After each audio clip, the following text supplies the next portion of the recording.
Dios les bendiga, mis hermanos. Bienvenidos a este discipulado de Ministerios Jesús desde el Centro. Vamos a ir a la palabra del Señor. A los que han estado siguiendo las series de este discipulado se recordarán que la semana pasada terminamos una serie.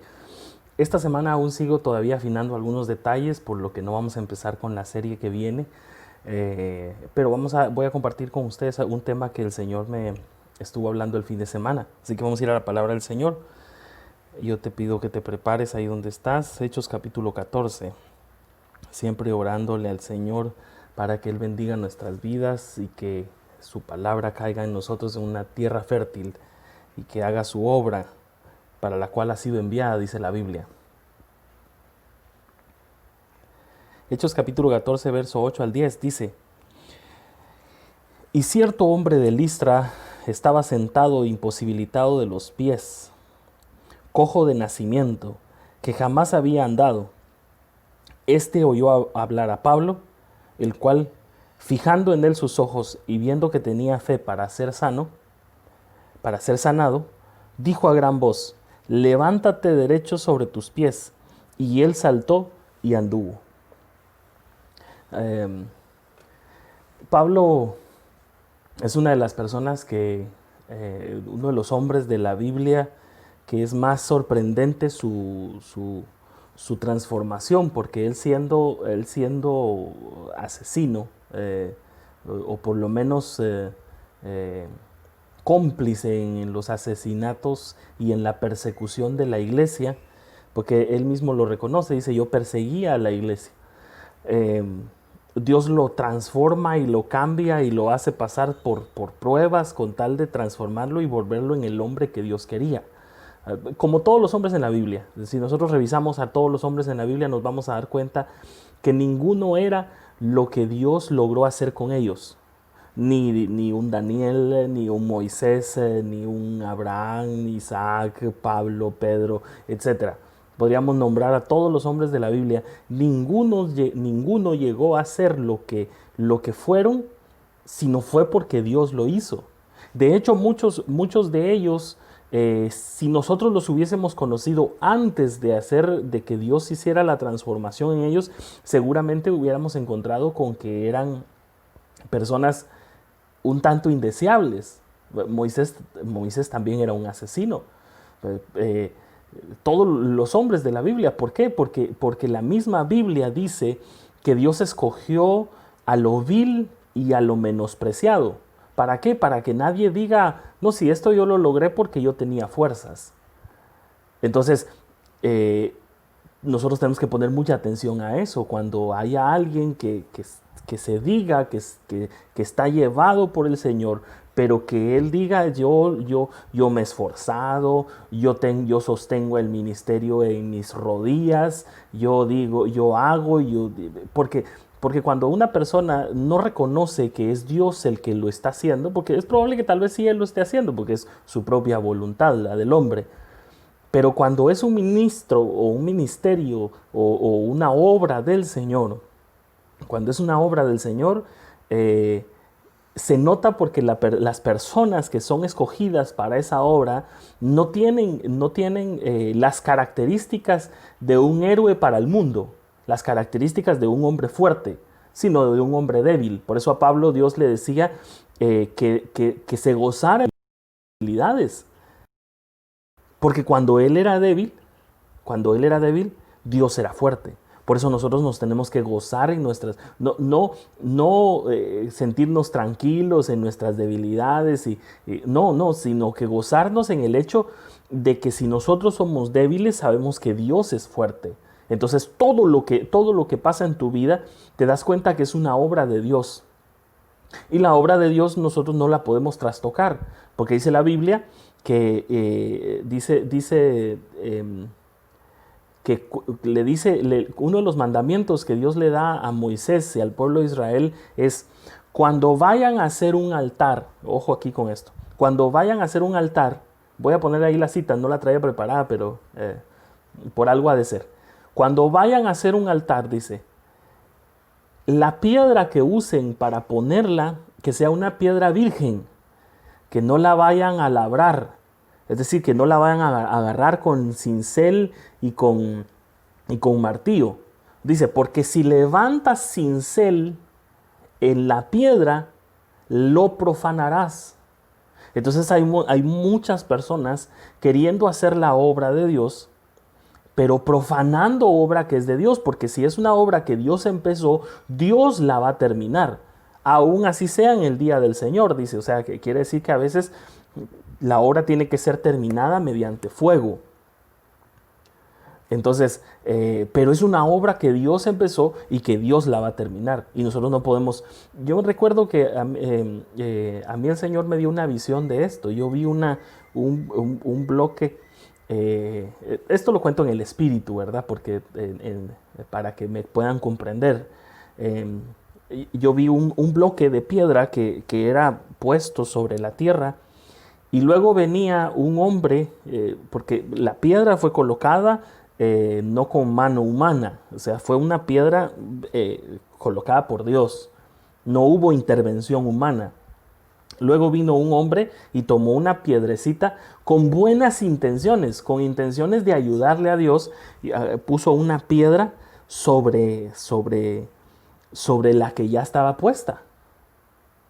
Entonces, pero todavía los fundamentos y los cimientos no habían sido terminados. Todavía Dios iba a poner otros fundamentos y otros cimientos. Pero como este hombre metió su mano, puso ahí su piedrecita, venía otro bloque de parte de Dios, pero cuando fue puesto como en una pared, ¿verdad?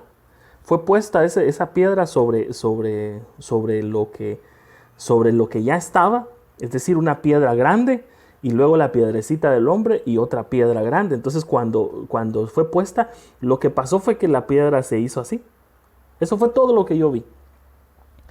Y luego entendí por el Espíritu que lo que el Señor me estaba diciendo es que cuando el hombre mete su mano, cuando el hombre labra su propia piedra para hacerla más bonita, pero es obra de Dios, porque la Biblia dice que los pensamientos de Dios son como del cielo a la tierra comparado con los de los hombres, porque Dios piensa en el cielo, lo que veíamos en la prédica el jueves pasado.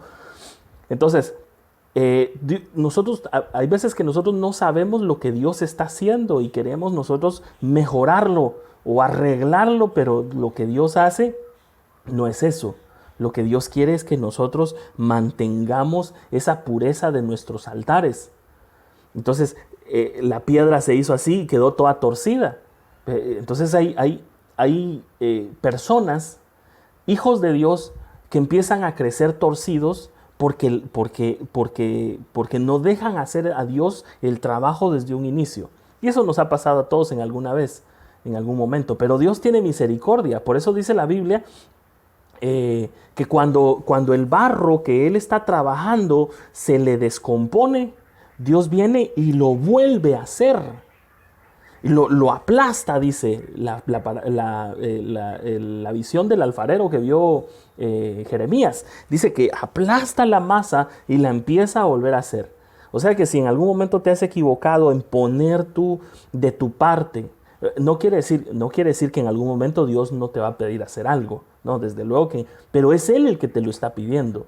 Pero mientras que Él no te pida que hagas algo, déjalo. Porque lo que Dios hace como fundamento es incondicional. Totalmente incondicional. Pero el problema es que a veces nosotros esperamos ver algo de parte de Dios.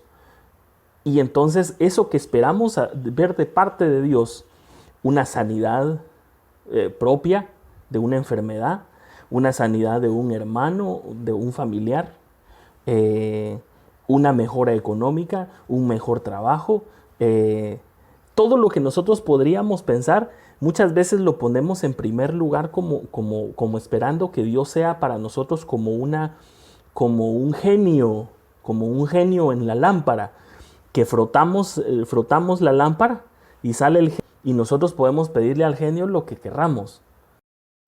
Entonces nosotros creemos que Dios, o más bien, este es un discipulado, así que seguramente tal vez lo puede oír alguna otra persona, pero los que están recibiendo el discipulado son maduros, o por lo menos están en ese camino de la madurez, Por lo que yo puedo decir en este momento que el camino del cristiano, los hijos de Dios, muchas veces se desvían por pensar que Dios es ese genio que cumple los deseos de tu corazón.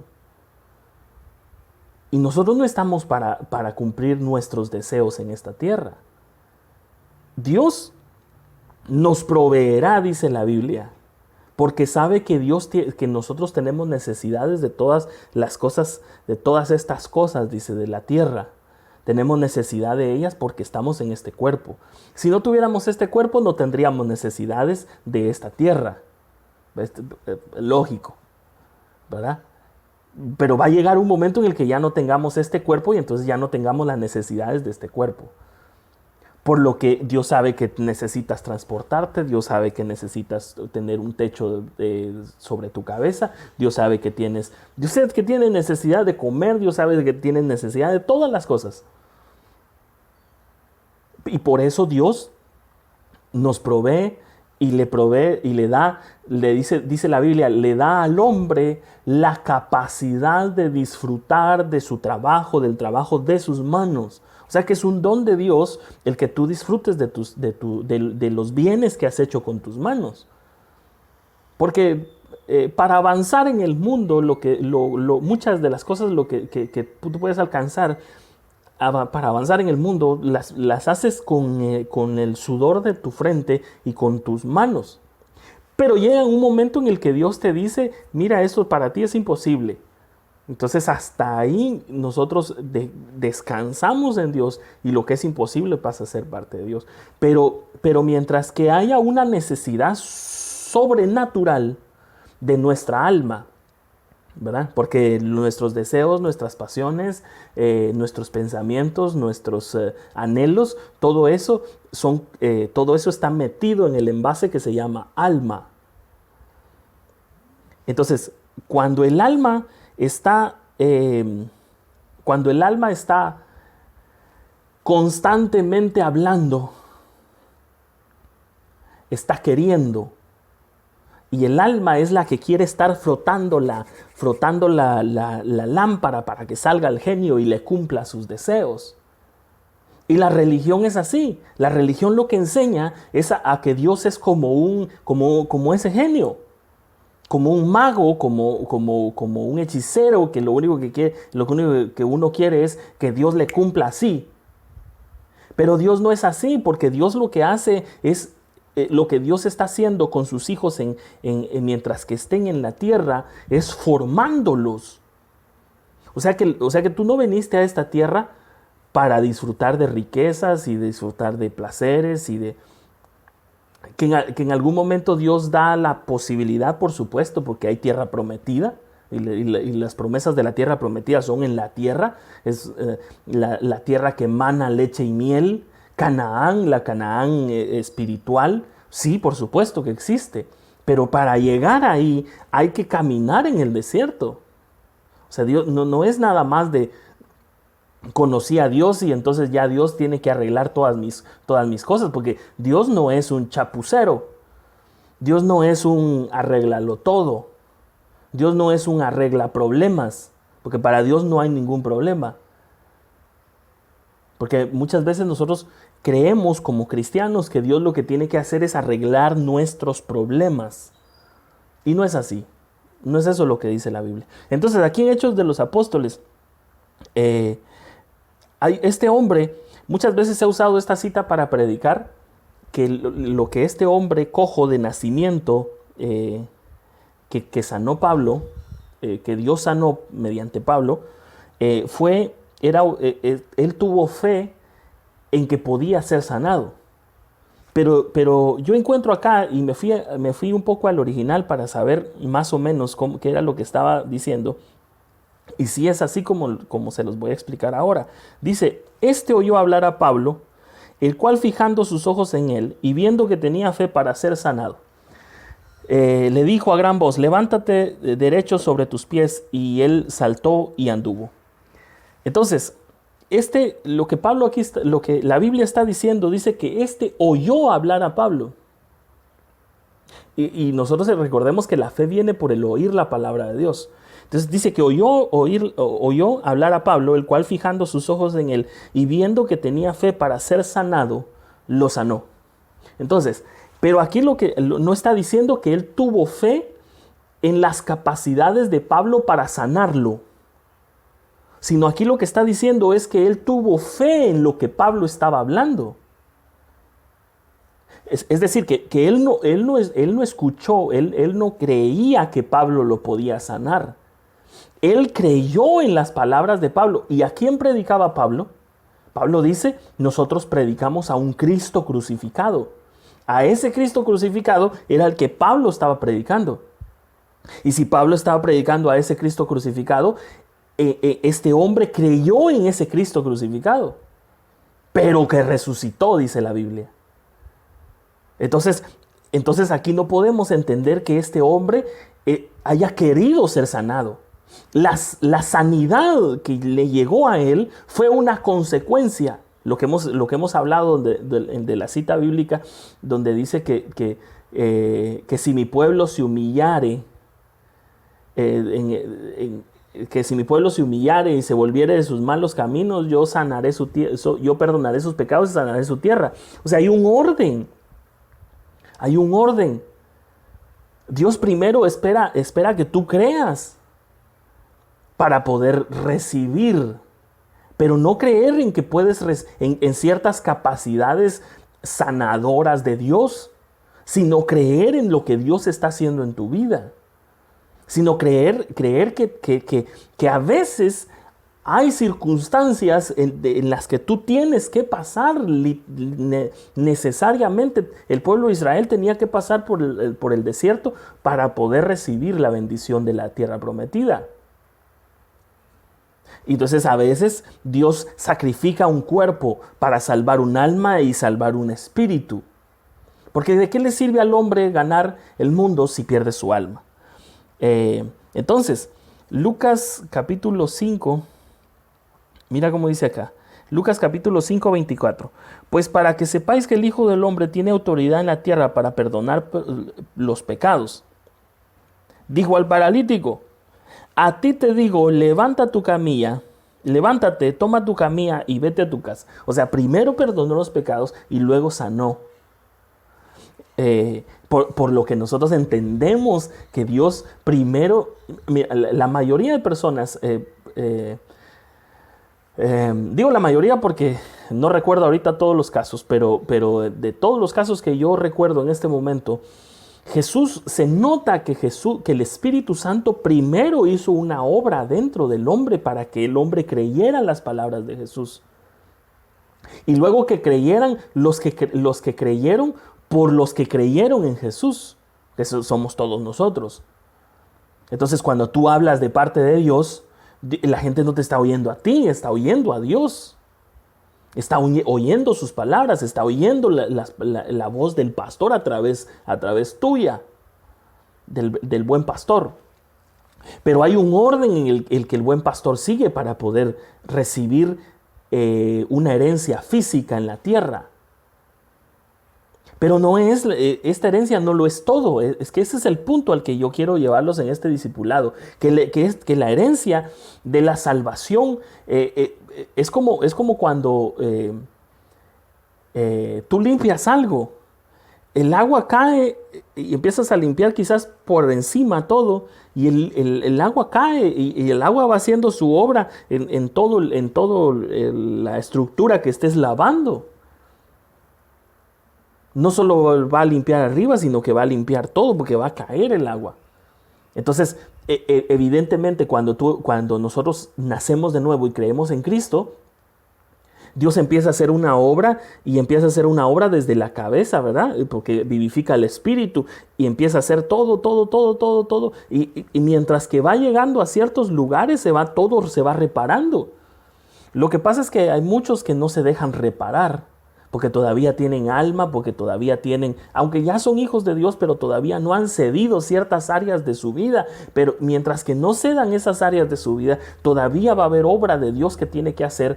Y mientras que es como cuando Cuando, no sé si jugabas de niño, te ponían un pedazo de masking y alguien te lo arrancaba así, un abusivo, ¿va? Cuando pasa eso, te pone, o una curita, ¿va? Es mejor levantarlo de un solo que estarlo contemplando ahí porque es más doloroso. Entonces, si hay algo que Dios te está pidiendo desde hace mucho tiempo, es mejor de una vez arrancarlo, porque después viene el ungüento, después viene el bálsamo. Pero mientras que nosotros sigamos contemplando y contemplando y contemplando esa situación, se va a hacer más doloroso para nuestras vidas. Vamos a seguir a Juan capítulo 1.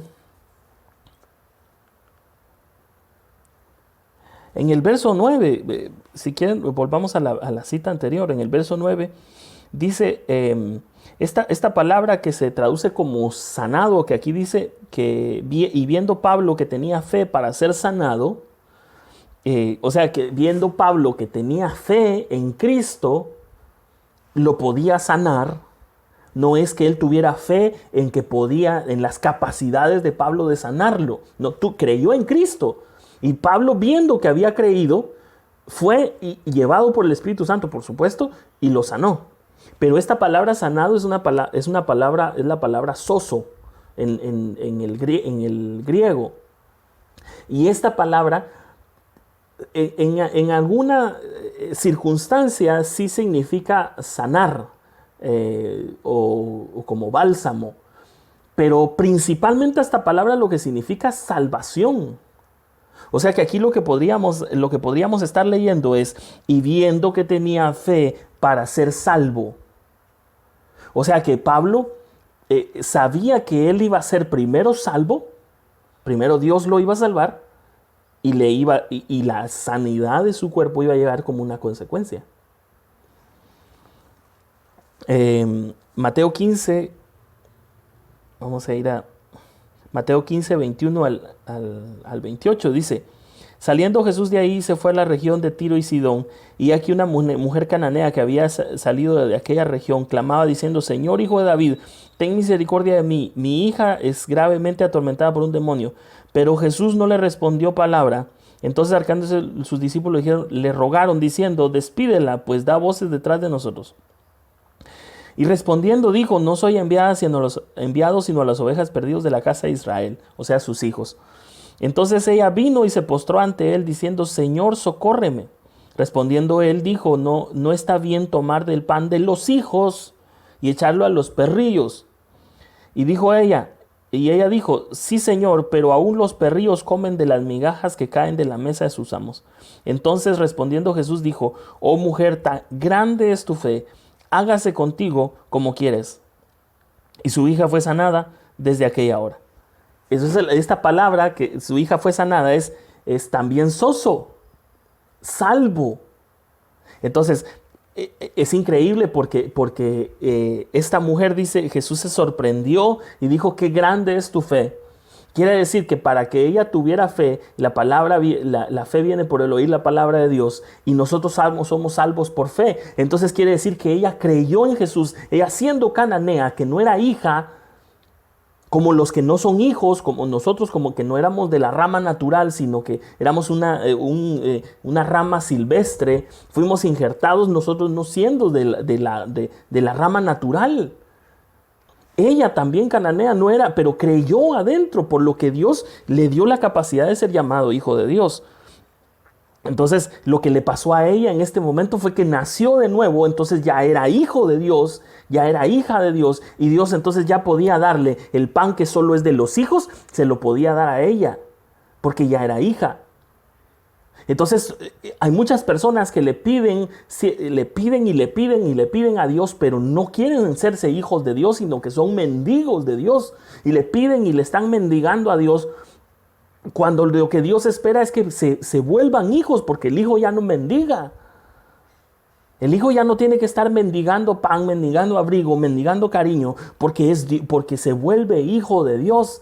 Pero no quieren, porque no quieren aceptar la responsabilidad de estar en una casa. Porque eso es lo que pasa, quieren continuar con su pseudo libertad.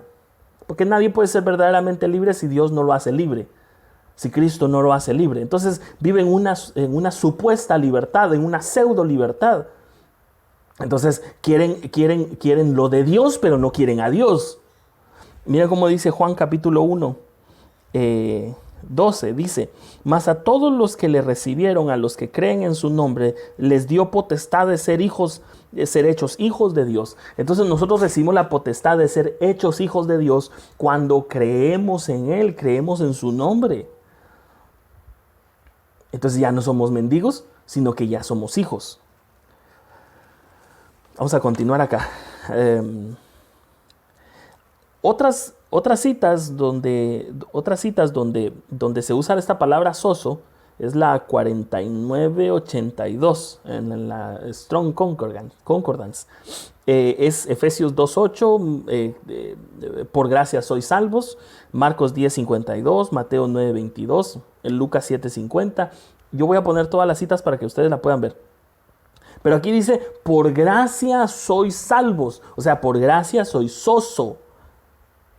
Quiere decir que nosotros primero debemos ser salvos. Primero debemos alcanzar la dignidad de ser hechos hijos de Dios para poder recibir lo de Dios. Que incluye sanidad, que incluye una bienestar hasta cierto punto, pero ese bienestar se alcanza en la medida que tú creces. Por eso la Biblia dice, amado, yo deseo que prosperes en todo y que tengas salud,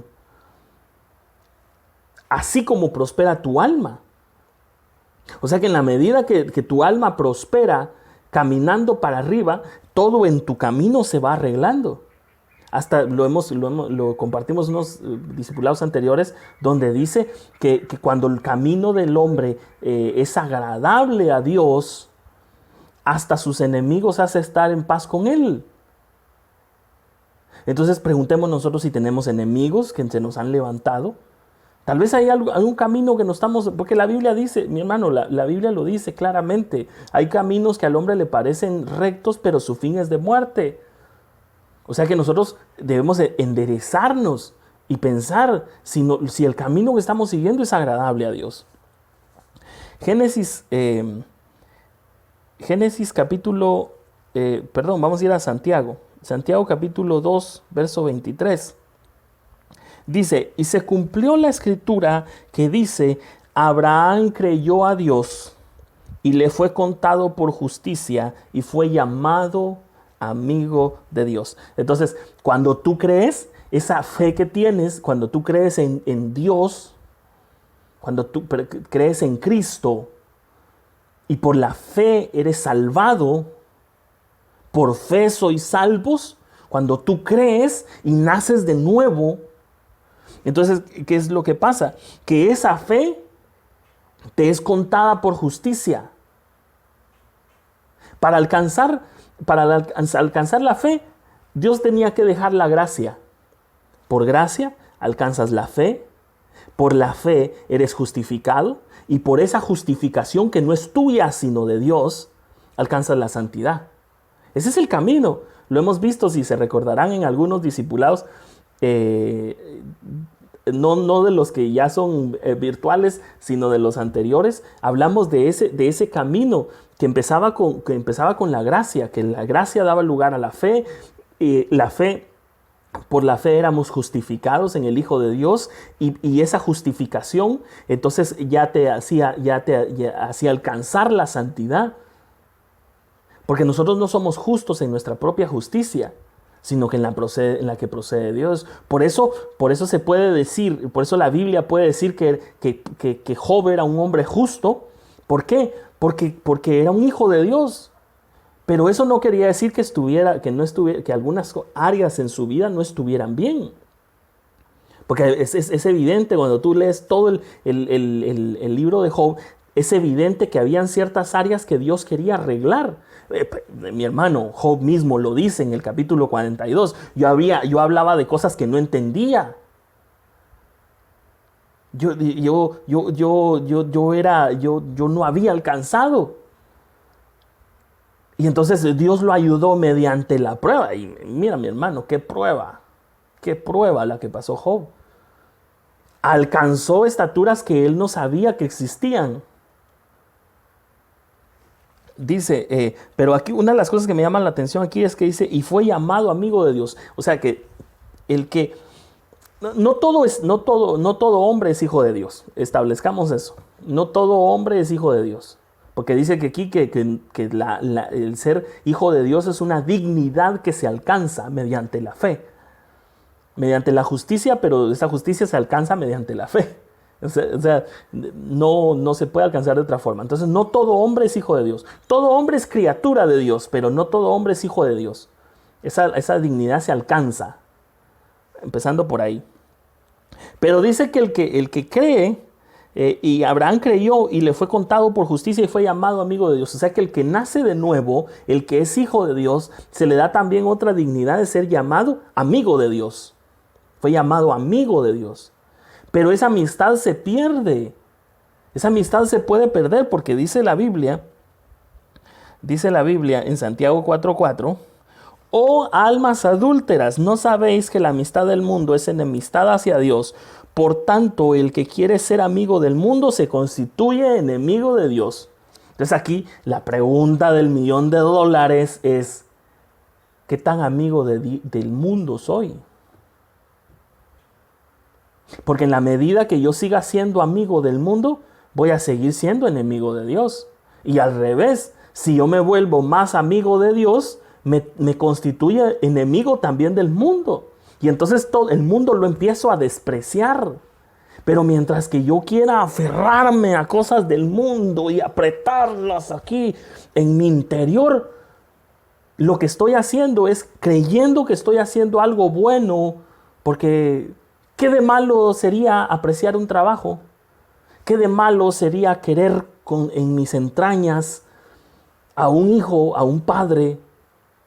¿Qué de malo tendría amar ciertas cosas que tengo que no son delitos para el mundo? ¿Qué de malo tendría? Nada, no tiene nada de malo, pero no es agradable. Porque nosotros ya tenemos que dejar de pensar en si algo es bueno o es malo. Esa es una primera etapa, pero eso es para los niños. Eso es para los niños, pero tú ya no eres un niño, porque debiendo ser ya maduros, debiendo haber ya alcanzado, debiendo ser ya maestros, se les tiene que volver a dar, dice, los rudimentos de la fe. Pero entonces tú ya no eres un niño, tú ya no deberías estar tomando leche. Tú ya no deberías estar tomando leche. Por eso Pablo les habla en ese momento a los corintios y dice, yo les traía una vianda sabrosa, yo les traía comida, yo les traía un pedazo de carne, pero no les puedo dar lo que les traía porque ustedes no han crecido. Nosotros, hay personas que deberían estar pensando ya, indagando en el espíritu, acerca del siglo venidero, como los profetas que antes en la era patriarcal estuvieron expectantes de lo que iba a pasar en la era del Hijo y decían, ¿para quién está destinada esa gracia? Indagaron diligentemente, dice. Así deberíamos estar nosotros indagando diligentemente qué va a pasar en la siguiente era del Espíritu Santo. Pero mientras que nosotros sigamos siendo niños, por eso dice la Biblia, ya no son niños, o ya no deberían ser niños. Niños, siempre vamos a ser niños para creerle a Dios sin ninguna reserva. Pero astutos, dice, como la serpiente. ¿Por qué? Porque esa astucia llega con la madurez. Por eso el camino del justo es como la luz de la aurora que va en aumento hasta que el día es perfecto. Quiere decir que es un crecimiento, pero mientras siga así, niño, que se le tiene que acariciar, que se le tiene que amarrar los zapatos, que se le tiene que dar comida en la boca, que se le tiene que agarrar de la mano para llevarlo al colegio, que se le tiene que agarrar de la mano para que abra la Biblia y lea, para que se le tiene que dar consejos para que en su cuarto se doble sus rodillas y adore al Señor. ¿Entiende? O más bien se entiende la idea. y ya es tiempo de madurar. Ya es tiempo de madurar. Por eso dice, oh almas adúlteras, ¿no sabéis que la amistad del mundo es enemistad hacia Dios? Por tanto, el que quiere ser amigo del mundo se constituye. Entonces, pero Santiago capítulo, hoy estamos viendo bastante Santiago capítulo 1, verso 21 dice, por lo cual, desechando toda inmundicia y abundancia de malicia, recibid, dice, mira cómo dice, recibid con mansedumbre la palabra implantada, la cual puede salvar vuestras almas. O sea que tenemos que recibir algo que ya está implantado. Recibir, pero ya está implantado.